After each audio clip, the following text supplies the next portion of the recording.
62세 은퇴자, 연금으로 부족해 편의점 알바 시작한 현실 브이로그. 이 문장을 보면 이상하게 마음이 멈칫하게 됩니다. 남의 이야기 같지 않아서죠. 한편으로는 그래도 부지런하시네라고 생각하면서도 다른 한편으로는 저게 내 미래일 수도 있겠다는 생각이 스치기 때문입니다. 우리는 흔히 은퇴를 쉬는 시간으로 상상하지만 현실의 은퇴는 오히려 또 다른 시작에 가깝습니다. 특히 준비가 충분하지 않은 상태라면 더더욱 그렇습니다. 많은 사람들이 은퇴를 앞두고 연금 나오니까 괜찮겠지라고 막연하게 생각합니다. 하지만 막상 그 시기가 되면 생각보다 빠듯한 현실과 마주하게 됩니다.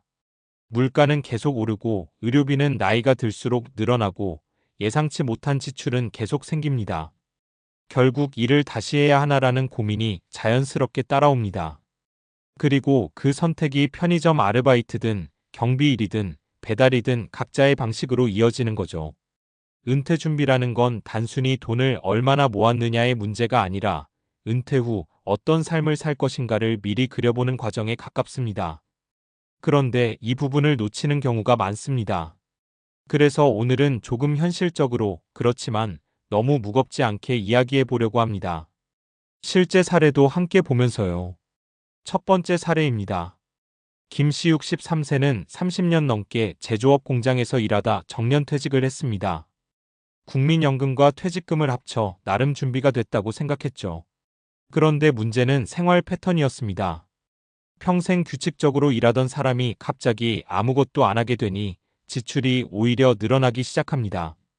친구들과의 만남, 취미생활, 여행 이제 좀 즐겨야지라는 마음이 컸거든요.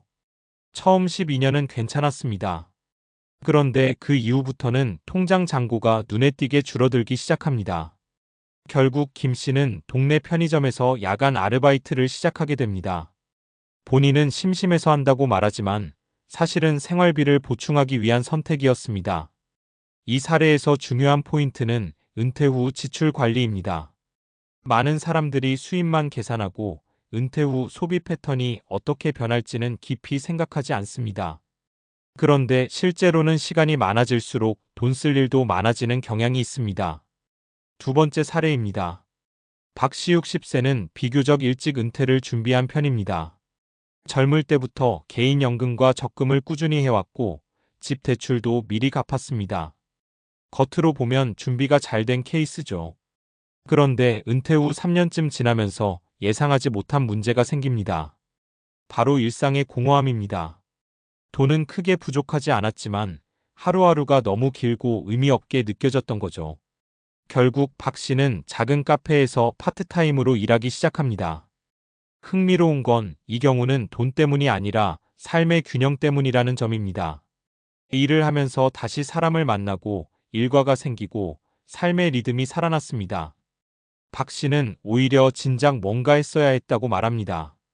이 사례는 중요한 메시지를 줍니다. 은퇴 후 삶에서 일은 단순히 돈을 버는 수단이 아니라 삶의 의미를 유지하는 역할도 한다는 것입니다. 그래서 요즘은 완전한 은퇴보다 점진적 은퇴가 더 현실적인 선택으로 이야기됩니다. 세 번째 사례입니다. 이 씨 65세는 은퇴 후 바로 재취업을 시도했지만 쉽지 않았습니다. 경력은 많았지만 나이 때문에 기회가 제한적이었죠. 결국 몇 번의 실패 끝에 본인이 할 수 있는 일을 직접 찾기 시작합니다. 동네에서 반찬을 만들어 판매하기 시작했고 처음에는 소규모였지만 점점 단골이 생기면서 작은 수익 구조를 만들었습니다. 지금은 큰 돈은 아니지만 꾸준히 들어오는 수익과 함께 스스로에 대한 만족감도 얻고 있습니다. 이 사례에서 배울 점은 유연한 사고입니다. 꼭 기존의 직업을 이어가야 한다는 생각을 내려놓고 자신이 할 수 있는 작은 일부터 시작하는 것이 중요합니다. 요즘은 플랫폼이나 SNS를 활용하면 생각보다 다양한 기회가 열려 있습니다. 이 세 가지 사례를 보면 공통점이 있습니다. 은퇴 후에도 일은 계속된다. 돈 문제만이 아니라 삶의 구조가 중요하다. 준비는 단순한 저축이 아니라 방향 설정이다. 결국 중요한 건 얼마를 모았느냐보다 어떻게 살아갈 것이냐입니다. 은퇴를 앞두고 있다면 또는 아직 시간이 남아 있다면 한 번쯤 스스로에게 질문해 보는 게 좋습니다. 나는 은퇴 후에 어떤 하루를 보내고 싶은가? 돈이 조금 부족해도 괜찮은가? 아니면 일정한 수입이 꼭 필요한가? 나는 계속 일을 하고 싶은 사람인가? 아니면 완전히 쉬고 싶은 사람인가? 이 질문에 대한 답이 있어야 준비 방향도 명확해집니다. 편의점에서 일하는 62세의 모습이 안쓰럽게 보일 수도 있지만 다른 시선으로 보면 자기 삶을 계속 이어가는 방식일 수도 있습니다. 중요한 건 그 선택이 어쩔 수 없음이 아니라 준비된 선택이 되도록 하는 것입니다. 은퇴는 끝이 아니라 생각보다 훨씬 긴 두 번째 인생의 시작입니다. 그리고 그 시작은 지금의 작은 준비에서 결정됩니다. 앞에서 이야기한 사례들을 보면 결국 하나의 질문으로 모이게 됩니다. 그래서 어떻게 준비해야 덜 흔들릴 수 있을까?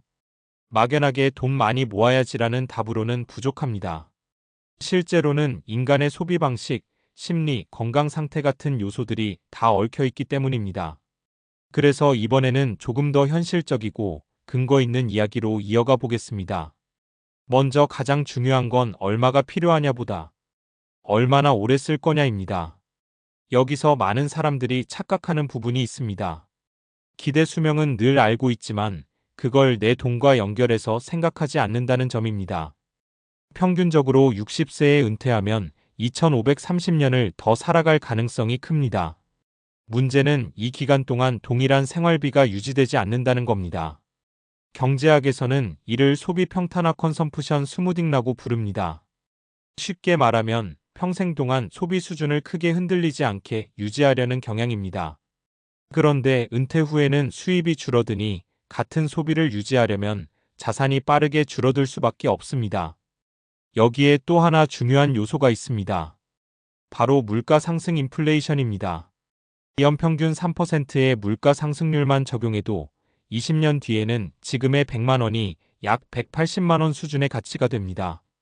즉, 지금 한 달 200만 원이면 충분하다고 생각해도 실제 은퇴 후반에는 훨씬 더 많은 금액이 필요해지는 구조입니다. 그래서 단순 저축만으로는 부족하고 시간을 이기는 구조가 필요합니다. 대표적인 것이 연금, 배당, 임대 수익 같은 현금 흐름입니다. 두 번째로 중요한 건 사람은 생각보다 돈을 계획대로 쓰지 않는다는 점입니다. 행동경제학에서는 인간이 합리적으로 소비하지 않는다는 사실이 이미 여러 실험으로 입증되어 있습니다. 대표적으로 현재 편향 프레전트 바이어스이라는 개념이 있습니다. 미래보다 현재의 만족을 더 크게 평가하는 성향입니다. 이게 은퇴 후에 어떻게 나타나느냐 하면 초반에 돈을 더 많이 쓰게 됩니다. 이제 고생 끝났으니까 좀 쓰자. 여행은 지금 아니면 못 간다. 이런 생각이 자연스럽게 들죠. 문제는 이 패턴이 몇 년만 지속돼도 자산 구조가 크게 흔들린다는 점입니다. 앞에서 김 씨 사례가 바로 이 경우입니다. 그래서 실제 재무 설계에서는 초기 과소비 구간을 따로 관리하라고 조언합니다. 예를 들어 은퇴 후 첫 5년은 오히려 지출을 더 엄격하게 통제하는 방식입니다. 감정적으로는 어렵지만 장기적으로는 훨씬 안정적인 선택입니다. 세 번째는 조금 의외일 수 있는데 건강이 가장 큰 재무 변수라는 점입니다. 의학적으로 보면 인간의 의료비 지출은 특정 시점부터 급격히 증가합니다. 특히 만성질환이 시작되는 60대 이후에는 지출의 변동성이 매우 커집니다. 여기서 중요한 건 단순히 병원비만이 아닙니다. 활동성이 떨어지면 외식이나 배달이 늘어나고, 이동이 불편해지면 교통비가 증가하고, 간병이나 돌봄 비용이 추가될 수 있습니다. 즉, 건강 상태가 나빠질수록 연쇄적인 지출 증가가 발생합니다.